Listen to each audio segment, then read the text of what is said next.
Spycops Info Podcast, a series on the secret undercover political police who infiltrated over 1,000 campaign groups since 1968. Episode 41, Demand the Impossible, Spycops the Musical.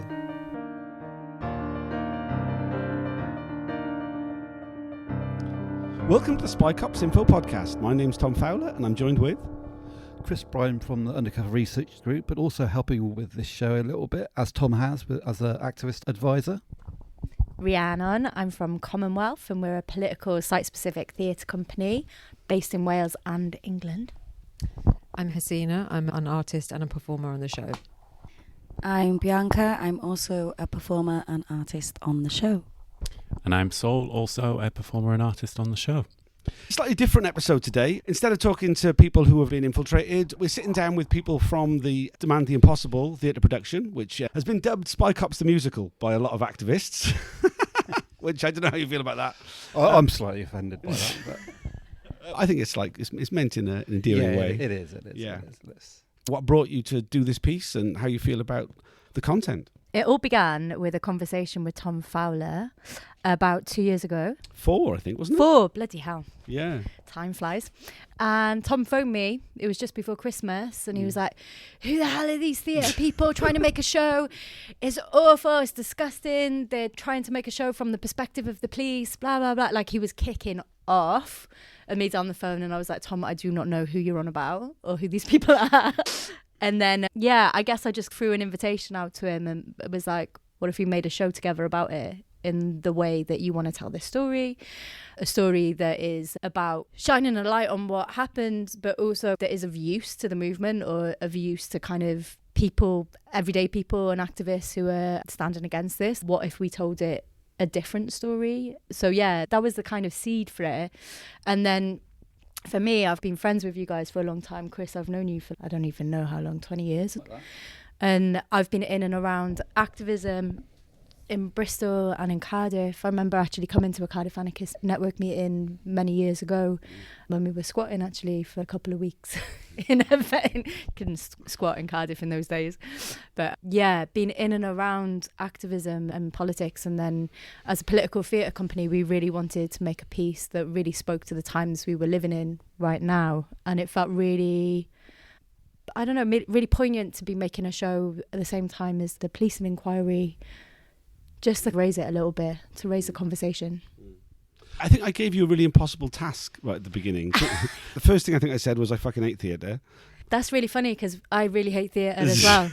In fact, I fucking hate theatre. Like, I hate it. And I guess that's the whole purpose of Commonwealth was like, we set up as a company like 16 years ago. And our first work was like in squatted buildings, making massive shows with no money and really challenging the kind of notion of like elitism and theatre and who was for and how you make it. So we really, we connect on that shit.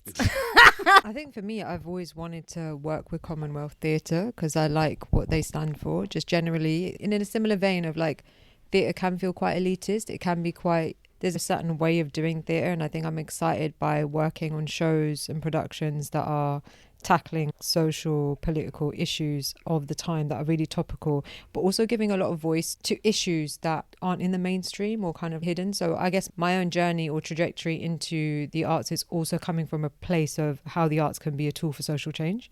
So I'm excited and drawn to projects that are trying to have a conversation or trying to do something with the arts, trying to create some kind of attention or some awareness about stuff. So when Ree approached me about this during the R&D phase, I was like, and I love the research element of it. I'm an artist when I'm not working as an actor. This is the kind of stuff I love. I love delving into stories, like understanding how this came about. But more than anything, it's just, what does a show like this achieve? What will it do? How will it impact or have any effect on creating awareness around people who don't know about the matter, but also like accountability in general?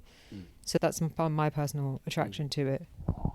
For myself, I've worked a lot with Commonwealth over the last couple of years, and when Rhiannon brought the idea of the show to me, I was just really excited to get involved and to be able to tell the story of the Black Lives Matter movement in Cardiff and my own experience through it, but also highlighting a lot of the campaigns that the media have tended to overlook now because Black Lives Matter is not popular. So it's just nice to bring them back to the surface and remind people that these things still exist and they still happen on a daily basis. And yeah, just highlighting those stories to remind people and keep those names out there and keep those stories out there, and to scream from the top of my lungs, fuck the police. Yeah, I think for me, meeting you was like through Gareth, who is doing the movement direction choreography on the show. I did hear that it was like looking for a guy with a tash. And I fortunately have a tash. Low bar. Can do a bit of something and has a mustache. So beyond that initial brief, I guess having the first conversations with you was really like, okay, I'm drawn by what Commonwealth stand for. Also being a person from a working class, very poor background from Lancashire, so North England. Yeah, it was, I guess the cause is the thing that pulls me and the human approach to it all. Because as an artist or a performer, like you go through this very privileged training, but as a person who's from not a privileged background, you really see the disparity and experience that in what would be, I think, quite an unfamiliar way.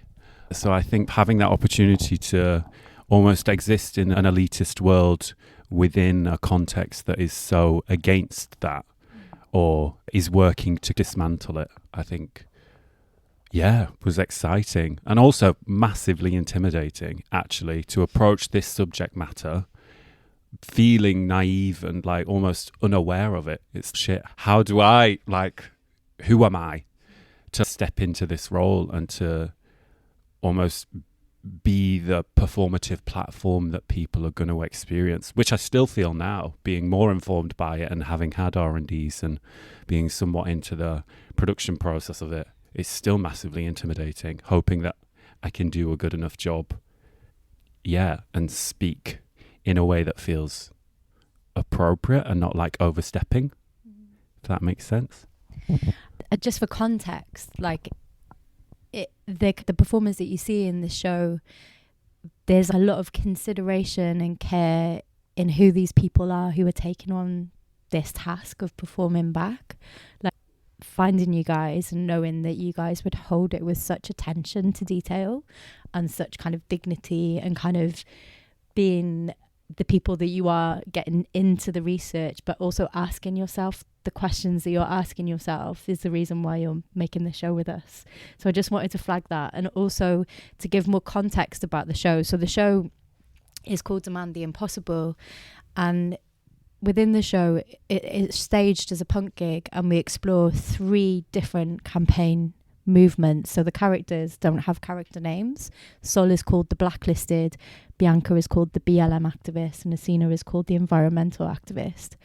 And within those worlds, we explore police injustice and police infiltration, and how very early on Tom said, it's the future they stole from all of us. And that for us has been a bit of a guiding force to find out how all of these stories overlap and how they can be all of our stories, and actually the impact that these campaigns and the infiltration has had on these campaigns and how that kind of ripples out into society in general. So that another conversation we had around the state slowing down progressive politics is like a really important thread to this show. And what theatre can do is show the real human side of those things. So we don't shy away from the politics because that feels like the kind of heartbeat for all of this. But we also get into the kind of human condition, and that feels really important. And you guys do that through a number of ways, like through movement, through text. And we also have a visual language, and then we also have a raging punk band as well. So there's, it's quite a mad, immersive assault. I think what the audience won't see is the amount of work that's gone on in terms of checking in with people. It's not just me and Tom who Rhiannon spoke to, but a whole bunch of other people. That is really important, I think, for trust. But also we talk about political ideals and a political abstraction. Probably people like me and Tom do get excited about abstract political concepts, and also within the inquiry often talk about human rights, right to privacy, and all those kind of things. But it is very important to escape that abstraction and talk about human stories, and I think this is the power of this kind of performance. I remember those early conversations we had was something that we both talked about quite a lot. Was there's been quite a few different representations of the Spycops scandal, as it's known, in terms of dramatisation. All of them have focused very heavily on the sexual relationships, on the individual feelings of betrayal from the women who are often divorced from their political agency. And we talked a lot about that not being what I'd want to be involved with doing or whatever. And I just wondered how approaching that, because so much of the story is known about because of that. I'm not going to lie, it's been like quite a complex thing to navigate through, because obviously like the easy thing to do is tell that story. But the limitations of not telling that story and setting those kind of boundaries very early on has really helped us make something, I think, that is incredibly powerful. And so early on we made the decision not to have any police in the show. And I think that feels really important to us. So like even the other day we were doing a rehearsal and there was some imagery of police and it felt really intrusive to have them in the space. Even a picture or even a police helmet felt quite violent. And I think that for me is the point. Just an example, years ago we made a show about domestic abuse, and when we were making the show we made a choice not to have a perpetrator in the show. And that actually made more sense to us because we didn't want to make something about the perpetrator. And I think it's the same in this instance. We don't want to make something about the perpetrator and create this monster.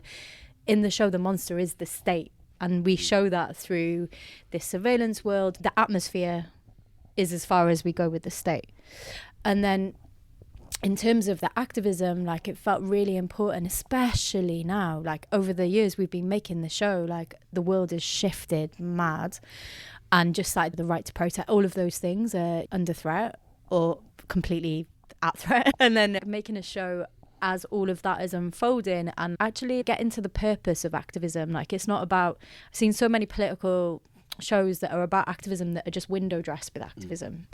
But I feel like these guys, like it is about the heart of what activism is and why we do it and what that journey is for people. So just like an example, and I'm sure Bianca can speak more about this, like Bianca's journey into activism is like literally flowing through her veins as an activist, as a real she lived and breathed and lives and breathes that activism in her. And it was really important for us to show how everyday people experience that, and that's a real thing, and not just like holding up a placard, that we feel it in our bodies and our souls, and that it gets to a breaking point where we have to do something because it has to stop. I guess the process has been emotional, it's been triggering in a way, talking about the way that I was harassed by the police and then just thinking about those situations and scenarios and those times. And I don't think in those moments I realised how intense it was, because it was just so much work to be done and we just would go. There was no point to stop.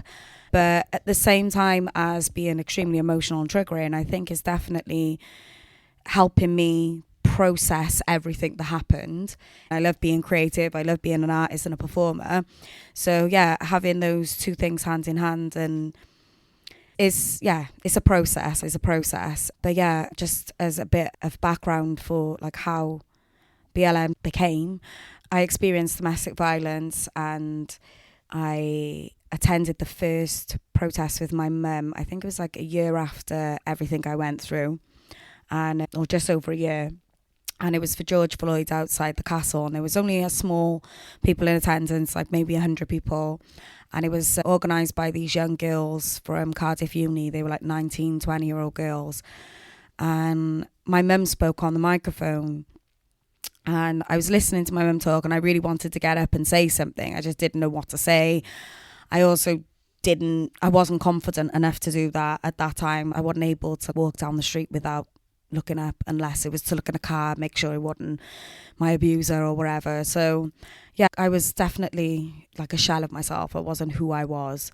And yeah, watching my mum do that just made me want to do something. So I couldn't get up and speak, but I was doing events at the time for domestic violence awareness and being an advocate for domestic violence. So I had my own organisation called The Take Back at the time. So I spoke to the girls and just said, I'm doing events and I'm quite good with planning events and things. So if you need any help planning the next protest, like here's my number, let me get involved.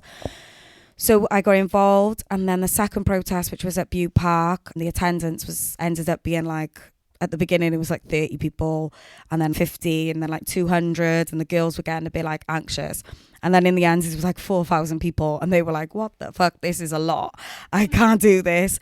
And we had a speech from the Lord Mayor, Dan Dieth, at the time, and it was really important to read that speech. He was the first black Lord Mayor in Cardiff, so it was really important to get that speech out there, and nobody was willing to get up and talk, so it just fell onto me. So I went up, I did the speech on behalf of the Lord Mayor, and someone was telling me on the side of, we were all stood on the big stones in Butte Park, and someone was saying, say something, Bianca, say something. And I was like, I don't know what to say. And then something just, I don't know whether it was like my ancestors speaking through me or what, but something took over and I just spoke. And yeah, it was just a really crazy feeling, the energy of everybody, the connection of strangers, people that I knew, but also so many strangers. And we all were just really connected through that moment. And it was just really beautiful. And at the end, we had lots of speakers going up, and I had to help organise, like, who, because I sort of opened it, everyone was coming to me then, and I was like, oh shit, okay, got to organise people speaking. I've never done anything like this before, and it was crazy and intense and beautiful and emotional. And at the end, I felt like it shouldn't have been the end. It was weird. It was a weird way to end. I think it was just like the last speaker spoke, and then I was like, okay, thanks for being here, guys. And I was like, that's weird. We can't just leave it like that. I just said, everyone was saying you can't do a march without telling the police or organising it properly, blah, blah, blah. So I was like, oh, whatever. So I just went back on the mic and said, I'm going to walk to the Senate. I don't know about you guys, but yeah, I'm going to march to the Senate. So if you want to follow, you can. And then that was it. We all ended up marching to the Senate, and there was thousands of people. And it just went from there. I spoke to somebody who was very heavily involved with a lot of campaigns in Cardiff at the Senate. And she was just like, you need to speak to this person and help this campaign and this. And it literally went from there, and we just got involved with a lot of different campaigns. Christopher Capessa, Sianda, just to name a few. And then, yeah, the work just continued. And then, unfortunately, we had our own murder from the police right on our doorstep, Mohammed Hassan. And then just a month later, Moya Bashir in Newport. And obviously, it was just really important to keep those names and all the other campaigns at the forefront and just fight as much as we could. Things died down with Mahmoud because his family requested us to stop protesting, and that was completely, we had full respect for that. But they're more than happy to make sure his name and his story carries on in other ways.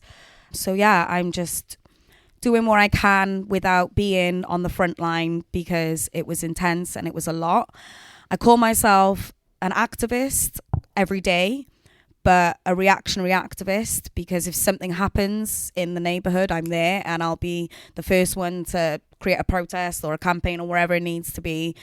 Went on some of those demos. They started during lockdown, so couldn't actually get to Cardiff for the beginning of it. At one point, it felt like they were happening multiple times a week. They were really intense, really effective protests. It was really interesting, talking about the overt policing. They were intimidated down, so much so. And if anybody had ever been involved in protest in Cardiff, and the idea of walking down Newport Road to the immigration offices without any prior arrangement with the cops is just unthinkable. I mean, I remember the cops smashing up a van to stop us from doing that years previously. And I remember when we got to the Kill the Bill demos, that was just normal. The police were nowhere to be seen, just council workers with bollards to control the traffic. Like that building power, which gets talked about a lot in the abstract, really visible, happening on the ground. And I think a lot of people got their political education through that process. Because of all the different pressures that come on people, a lot of that gets stalled, and a lot of the people involved don't know what to do next. Do you see you're doing it through theatre now? Is that something that you feel is part of that political journey? Yeah, definitely, 1,000%. When people come to see the show, they'll see themselves how raw, real, and everything else that this show is. It couldn't be no more political, if you ask me. So yeah, it's definitely part of my political journey.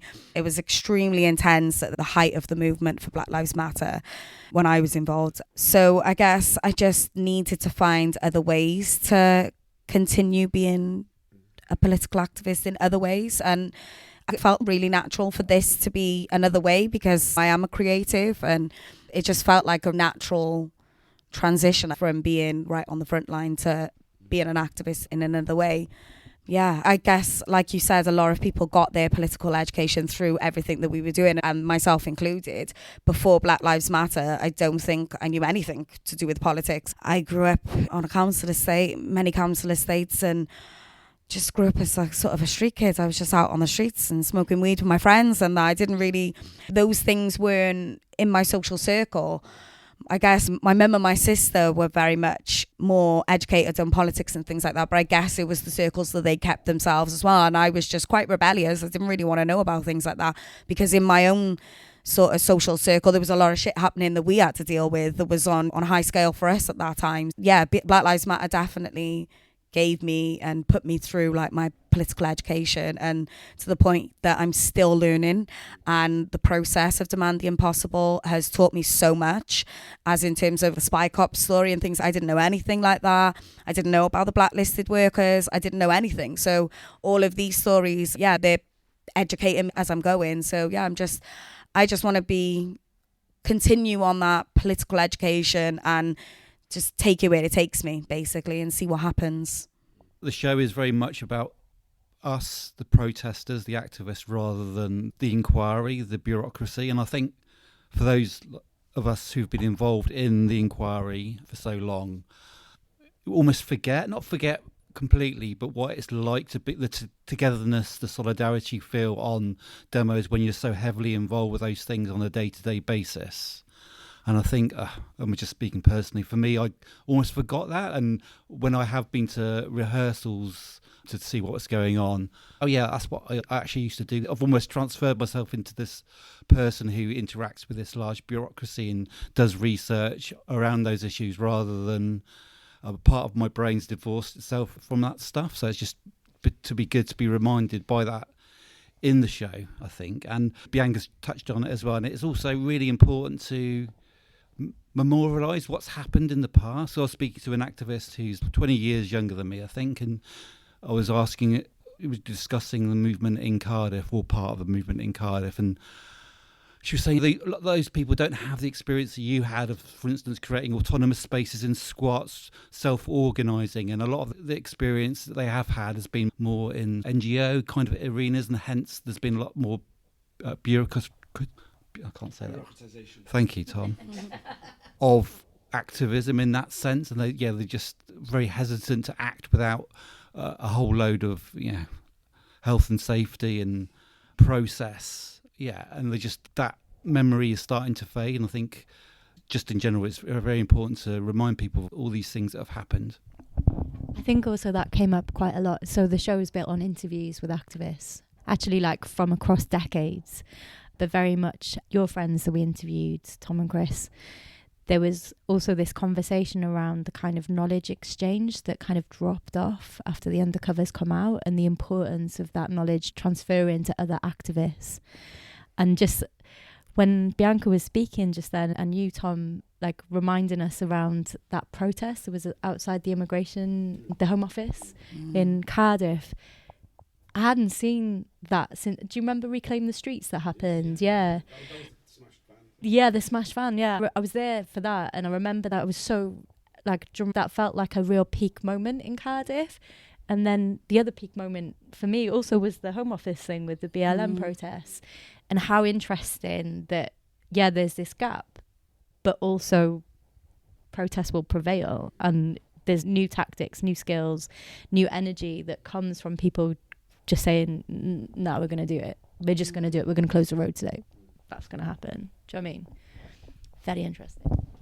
The Newport Road, the Home Office, was a site for a lot of pickets, weren't there? Weekly pickets, the South Wales No Borders organised, but there was also probably one of those things that's probably lost to history. There was, I think, one at least blockade because they used to keep the immigration snatch squad vans in that building as well. They used to go out there at dawn to raid people's houses, and there was one action I was involved with where people blocked the van going out. And I think people forget about those things. I guess they weren't heavily publicised at the time even. That's just one example of the things that we need to remember that did happen.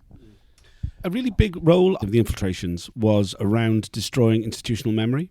stopping there being a connection between generations of activists. When we're doing the inquiry, we go through all these documents, and it's very clear the police have got a much better understanding of the history of political activism in this country than most of the political activists. There were numerous blockades of the Snatch Squad vans at the Home Office on Newport Road. A lot of the people who were involved with those were at those BLM protests. They actually attended, but stood at the back and chatted amongst themselves. Because of the nature of like burnout and intimidation and repression that people experience, they don't necessarily engage with things on the way that would be much more helpful and much more useful because of personal reasons, right? And there's a lot of things you talked about just then about why you feel you can't because it's so intense. That's just such a common story. That's how so many people feel. But by creating art, you find a way of encapsulating those memories and showing people that those things still exist and can continue. I think just something that like comes to mind is what you said the other day. Bianca said to me like, oh, this is a really amazing opportunity to be part of this show. Because as hard as it might be to have the first-hand experience and then to almost relive that experience through this process of creating and then performing to essentially hundreds of people, like it's been the best opportunity for you to almost reperceive how you would do that, to almost not be the front runner in the kind of like loud, hear me type way, but to almost switch that up and to be able to reflect and, like you said, memorialize your experience of that as someone who was so informed and so involved. So I think the power of this process allows that.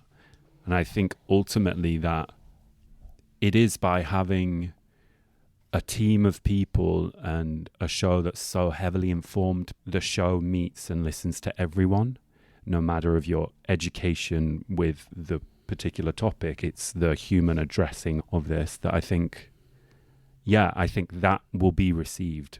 And in that, it's not about, we can archive in footage and we can archive in this beautiful performance that people get to witness and however that's done, but ultimately it's about being able to reperceive from your position where you're at in life something that has happened and is still happening, and therefore feel and do what you think is appropriate without this judgment and almost, infiltration from everyone else's expectation.